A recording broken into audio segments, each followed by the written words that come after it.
Obviously, first of all, thank you. To everybody that's taking the time out of their collective day. It looks like there's, easily 15 plus people on this, and everybody's time is valuable. So we just want to say thank you because, that's a lot of person hours that is being dedicated to this. So we recognize that your time is important.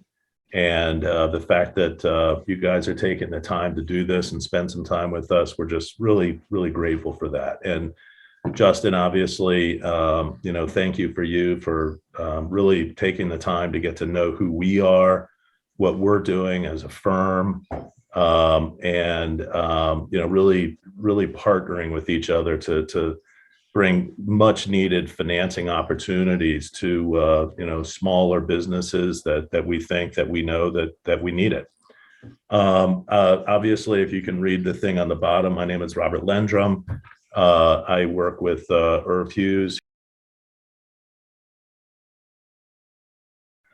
My background, just very briefly, is I've been in the small business commercial finance space now for about 8 years.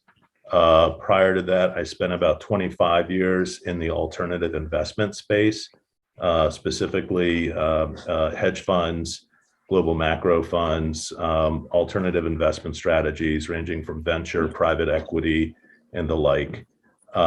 When I decided to exit that space, I was very attracted to small business finance because it, to me, was doing well by doing good. And what I mean by that is that so many of the larger financial institutions 7, 8 years ago, they basically were not interested in providing smaller or imaginative ways to finance small businesses in the United States. So from as an investment opportunity, as a way to go after this market, we see this as, kind of like an opportunity to fund small businesses, and as investors, it allows us to make and capture yield, but it also allows us to be very creative in the way that we can actually structure financing. And, a couple of years ago, Irv and I were talking about basically the space that is in what is known as government contracting, as a way to be able to provide financing to this segment of the market in government contracting that is known as the SWIMVs. SWIMV stands for, is an acronym for small, W is a woman, M is a minority, V is veteran. So SWIMV, small minority veteran women-owned enterprises. And really being able to provide credit to that marketplace, specifically as it pertains to government contracting. We, of course, have the ability to go outside of that scope, but this is really where a significant amount of what we do for a living is embedded. And we came up with a program that basically allows SWIMVs to be able to gain access to credit. And I think that a very important aspect of this is, one, capturing part of the government spend, but also allowing these SWIMVs or MBEs or DBEs, whatever classification you may fall under, allowing that segment of the market to be able to actually build up credit. Because to us, and Irv and I have spoken about this many times, we want to be able to provide credit to companies that may have had difficulty finding it or accessing it, an opportunity to be able to build out their balance sheet. We're meeting with a lot of great reception. When you might say, smart people like Justin kind of get what we're doing and what we're all about, then all of a sudden it's just fanning the flames and really continuing to build that out. That's enough about me. Irv, I'm gonna maybe you could talk a little bit about your background. That's fair, and then we can open it up for conversation.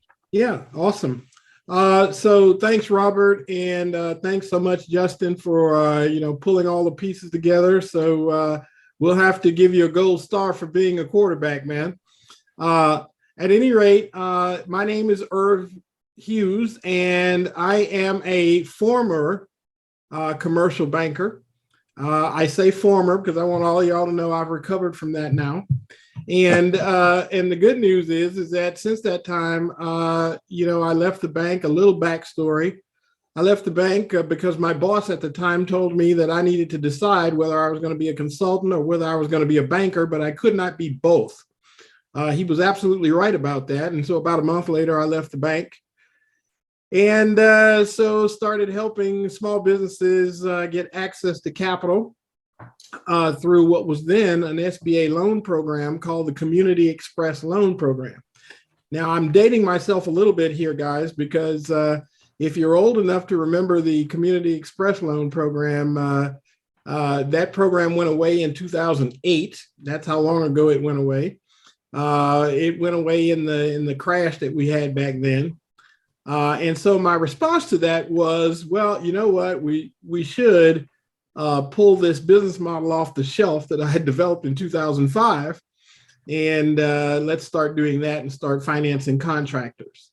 We're still pretty much doing that today. And basically we do three things. We provide commercial credit, what we call credit assurance, and we'll get into that in a moment.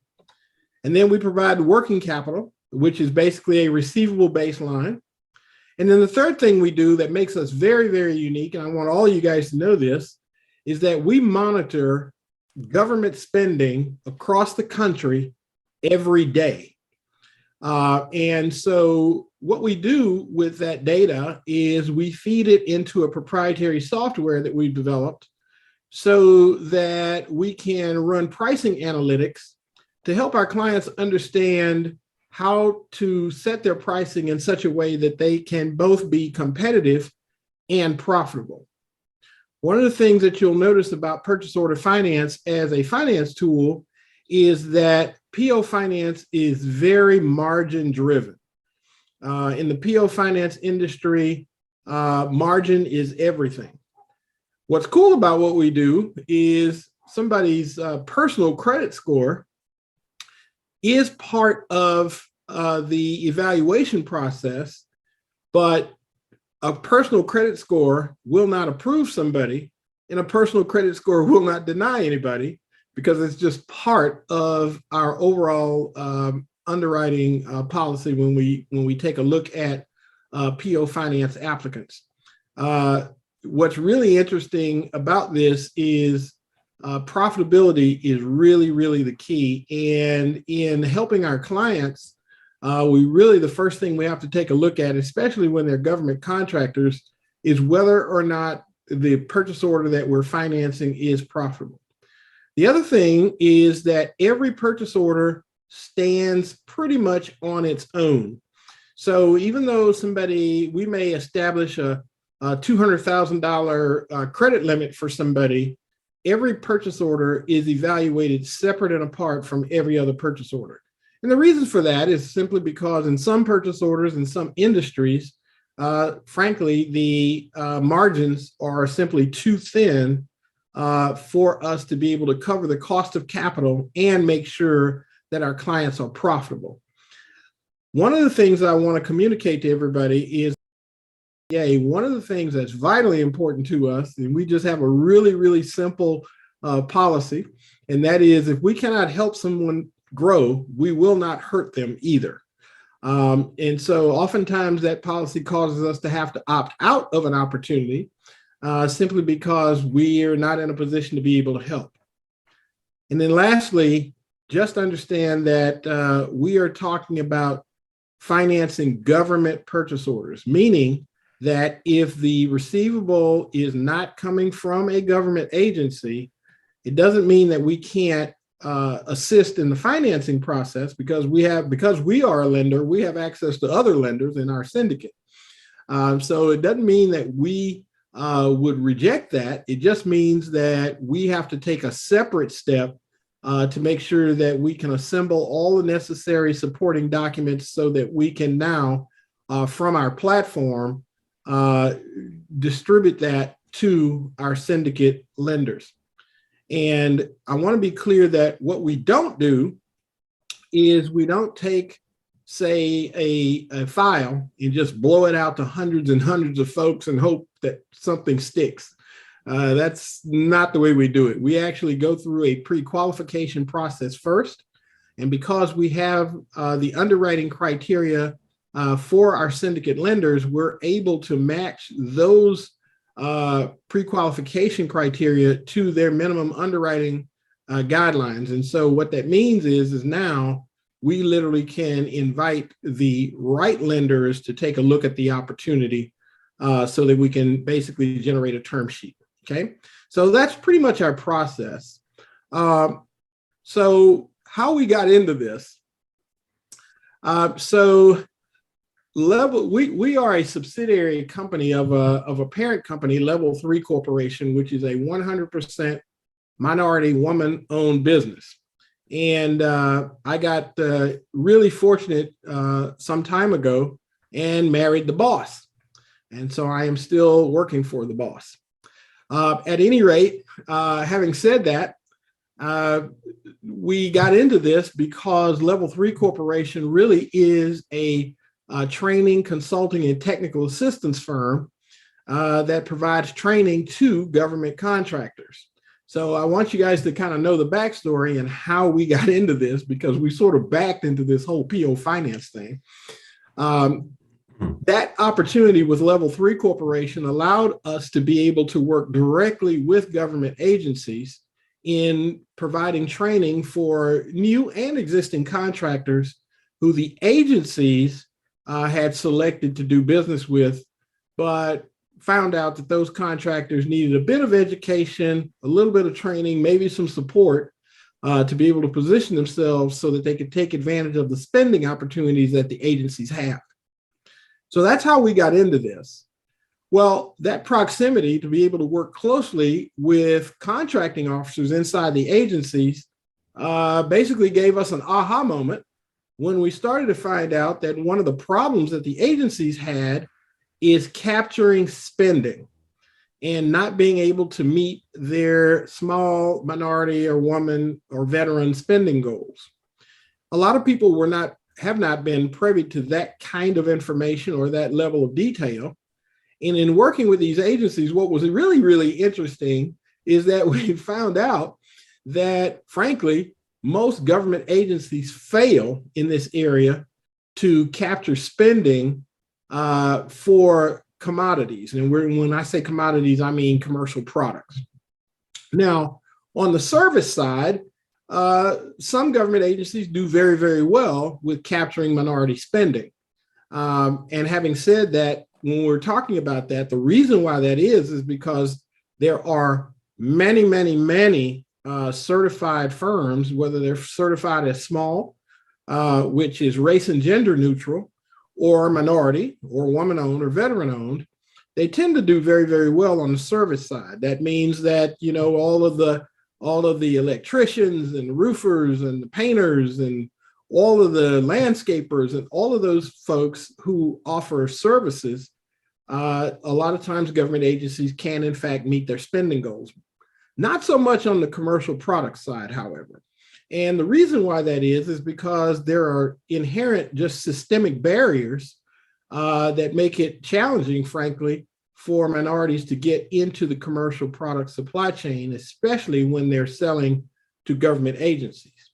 One of those barriers has to do with commercial credit and making it very difficult for suppliers to be able to extend net 30 credit terms to a small business.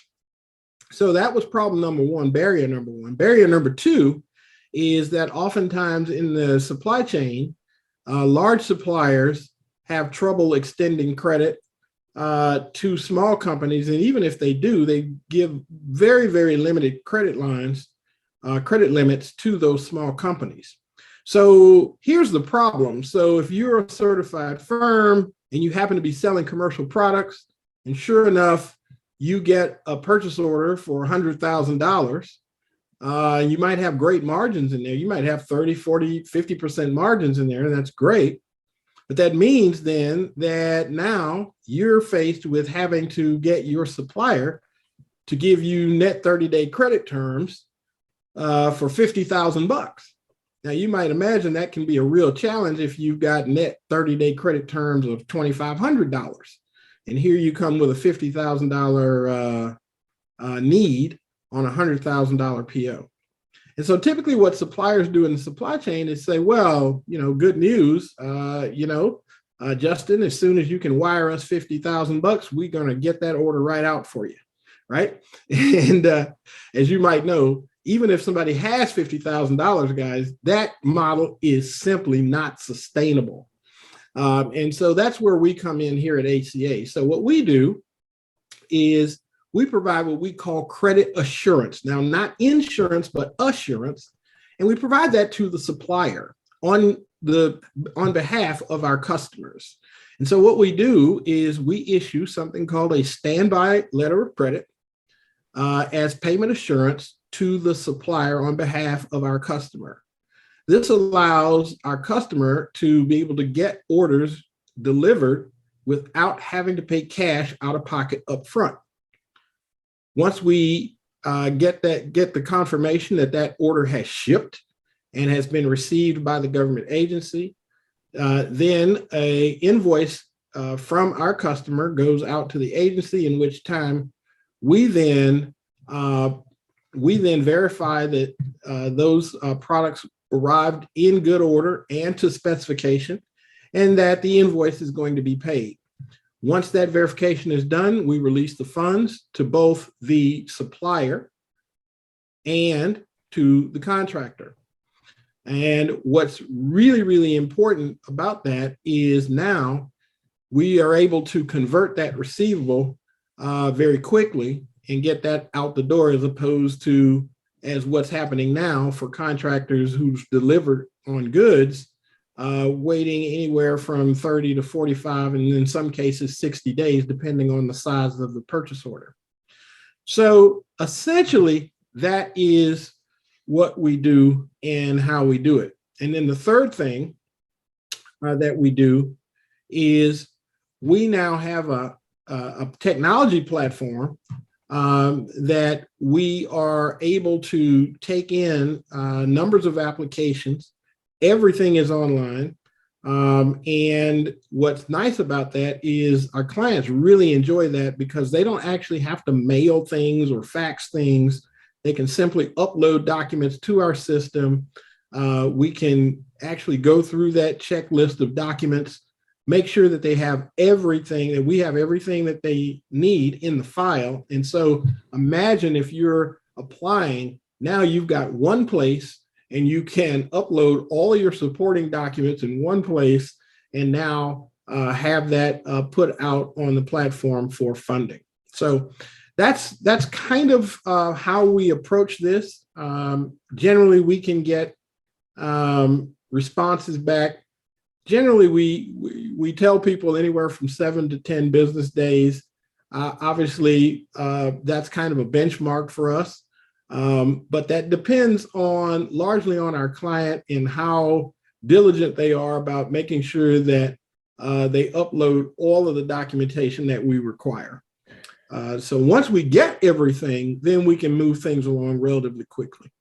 Irv, one quick thing about what you were just saying. You kind of touched on it very briefly, but that is our pricing ability of transactions. So, for example, let's say you were looking to bid and provide a transaction to the government for some finished good. You can actually come to us and ask us, and we can provide you with this information as far as what you can actually bid on that, because it's all public information. But we have the technology to be able to say, hey, if the federal penitentiary system is putting out a bid for 30,000 rolls of toilet paper, we actually can go out and provide you with the information as to what the pricing of all of that toilet paper was. So it allows you to be able to triangulate into what would be an appropriate bid, where A, you're going to be profitable, but also B, puts you into the likelihood that you'll actually win that contract. Robert. And this, yeah, sure, Justin. Just wanted to let you know that we have Integrity Property Management, Jamel, on Oh, standby. Jamel. And we also Hi, have. guys. How's everybody doing? Hey, man, good. Yourself? I'm doing okay. I'm doing okay. Well, Jamel, listen, thanks for having Jamel on here, Justin. Look, Jamel is being really, really modest right now. Yeah. So I happen to know for a fact through your work, Justin, and our working together as a team that Jamel, I would think, is in a bit better position today than he was when we met. I absolutely am. Through all of you guys, and I can't thank all you guys enough. It is like a dream come true, to be honest with you. So all of you diligent and hard work. For everybody that's on here, my name is Jamel Goodley. I'm the owner of Integrity Property Management here in Richmond, Virginia. And we actually service government buildings for things as stuff like landscaping and snow removal. We're in 9 states and we do pretty well. Having run into Justin and Robert and everybody that's been helping me. It was telling about the AR invoices, and I did apply.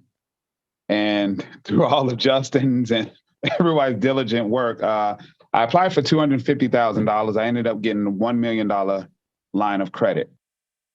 And that's absolutely going to take my company to the next level where we can bid on a lot more contracts and be very, very aggressive with a promise to even grow that line as well. So 2023 for Integrity Property Management is looking very, very good for me. No, hey, listen, man, I'm so thrilled that you're on here, Jamel. And listen, I could not be more proud of the work that you've done to pull this together. And I want to point out too that one of the things that was, and I think Justin will vouch for me on this, Jamel is really a great business person in the fact that he does something that frankly a lot of people have some trouble with, and that is allowing himself to be coached through the process.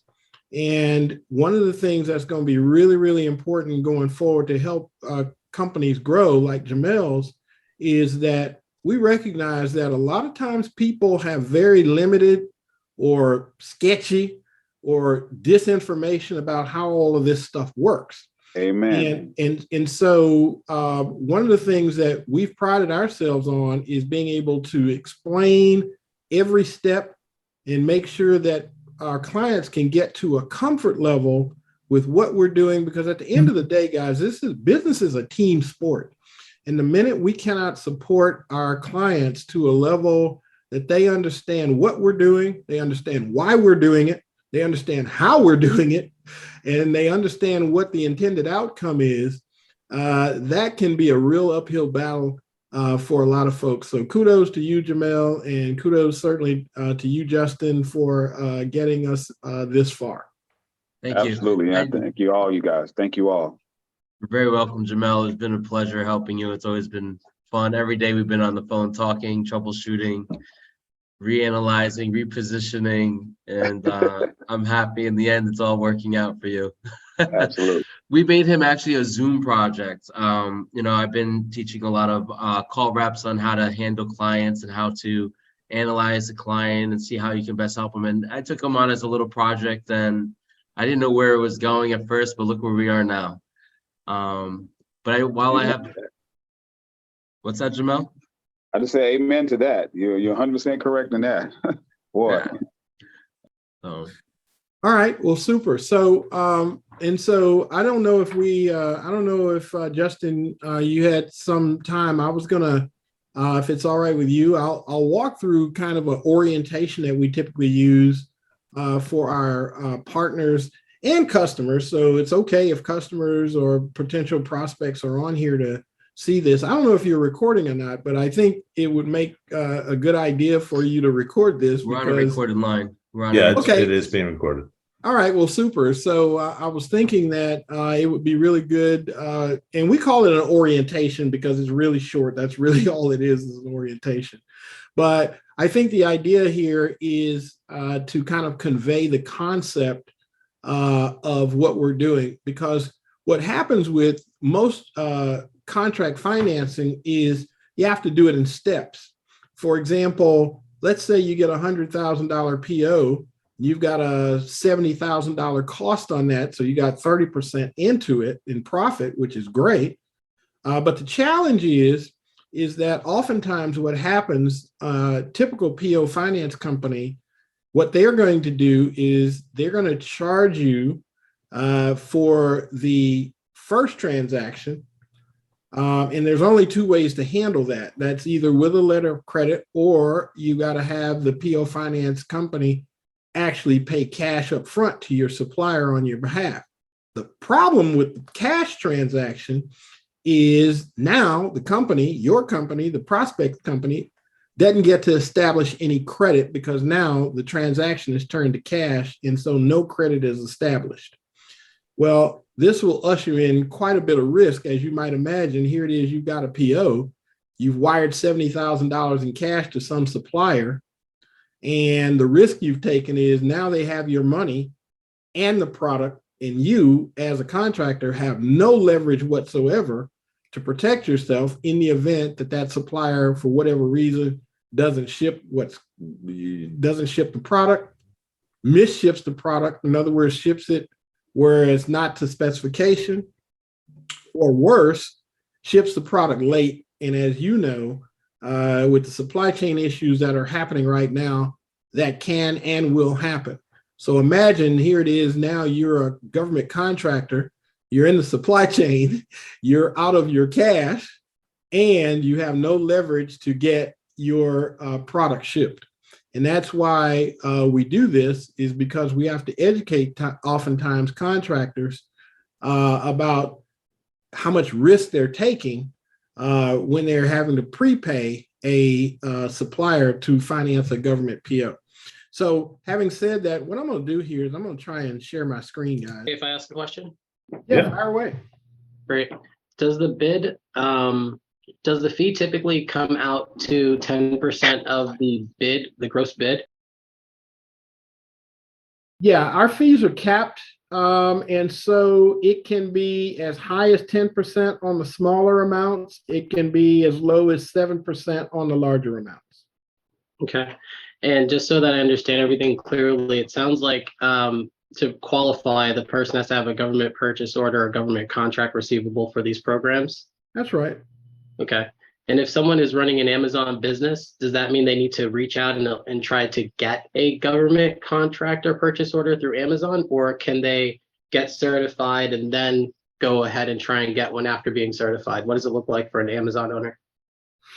Yeah, so in Amazon, the way the Amazon model works is that if they are an Amazon seller, whether they are selling to government or not, we take a receivable from Amazon, or we'll take a receivable from a government agency.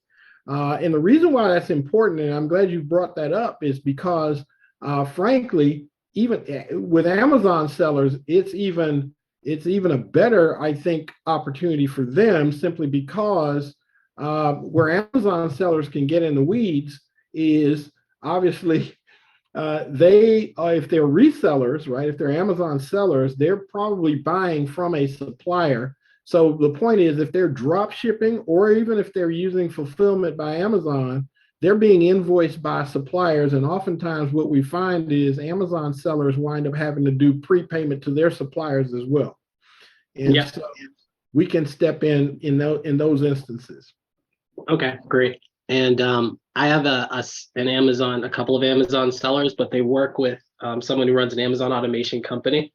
So with their structure, the person who owns the Amazon automation company has multiple stores under one LLC, and then he has all of his clients that have multiple stores under one LLC. Yep. With the financing program, is it going to be based off of just that LLC and what it's producing? Because each store has like different products, some are niched, or is it going to be per each store that's inside of that one LLC when it comes to the no, if each of the stores are parked as merchants, in other words, each store has its own Amazon ID, and they're all tied to that one LLC, then it would be the roll up. It would just really depend on how they've structured their financials. Okay. Sorry if I'm taking up all the question time. I have one more because I have another client who owns a construction company. It's in the Louisiana area though, so it's not in that Northeast area that you're talking about. And he has a $2 million government contract. We got him a $750,000 MCA to bridge capital for that project. If he wanted to use this program, this ACA program, to get those net 30 terms to guarantee the contract or whatever, what type of ramification does his MCA have on that? Like their UCC lien, is that going to get in the way? Is your company going to want to pay that off? His credit is mediocre, 650. He got hit by the hurricane or whatever, but aside from that, everything else is clean and good. His business is like 8 years old, does about $2 million a year. Yeah. The UCC is absolutely gonna play in that transaction, because obviously if it depends on how the UCC is written. If it's a blanket UCC, then yeah, absolutely. The only fix for that would be perhaps an intercreditor agreement, which is rare to do, obviously time consuming and expensive to do. But the UCC would probably have to go away, or they can subordinate it. Hey, Elijah. Yes. One quick note, and Herb, I completely agree with everything that you were saying, and that is the case. I think I may have heard you suggest that this program is only available for companies kind of like in the Mid-Atlantic Northeast. No. I heard him talk about something to that effect. So I thought that maybe that was like if they weren't in that area, there was less opportunity or something. No, so first of all, we are nationwide, contiguous United States, actually Alaska and Hawaii. Right now, we're not doing anything in the territory such as Puerto Rico. Not to say that we won't get there, but we are nationwide. So where the Northeast was saying is that I'm in Connecticut, so I seem to where you kind of geographically I just do a lot up here in the Northeast, as well as being from Virginia. Somehow I've just gravitated towards stuff down in Virginia too for some reason. But this is available nationwide. Irv is down in Houston. His orbit is Port of Houston, City of Houston, the medical community down there. We do tend to get a lot of reverse inquiries from the agencies because of Irv's good work down in that space. But again, if it's Louisiana or Wyoming or California, wherever it may be, we will look at deals nationwide. Just want to make sure that people are that makes a lot of sense. And they all just have to be connected to some type of government purchase order or government contract, I mean, and think about it and think about it this way, right? And I'd like to think about this kind of strategically. So we work with a lot of contractors that are providing services, right? But we also see this as a fantastic opportunity for those contractors that want to get into finished goods or service from services, because at the end of the day, the government, federal, state, local, municipal, hospital, school systems, transit authorities, we've got 6 of them up here in Connecticut, they will always spend money. They're always going to be buying stuff, whether it's toilet paper for the federal penitentiary system down in West Virginia, or rulers, paper plates, tape, I mean, anything and everything. So if your business, just thinking about your individual business, if your business is somewhat exposed to a recession or inflation, or consumer goods or cyclicals and along those lines, getting into this space is a fantastic way to diversify your overall business as well as expand it. And so to your point, Elijah, on Amazon, we work very closely. We are a part of Amazon's Black Business Accelerator program. We're working with them on their GSA platform. So we work very closely and are really great partners with Amazon, helping government contractors especially continue to grow and expand and diversify their business. Great. Yeah, this is super helpful. I have a client that I'm meeting with in like 3 minutes. Her name's Balanlai. She owns an education firm in that services minority communities. There you And she's go. working on contracts with superintendents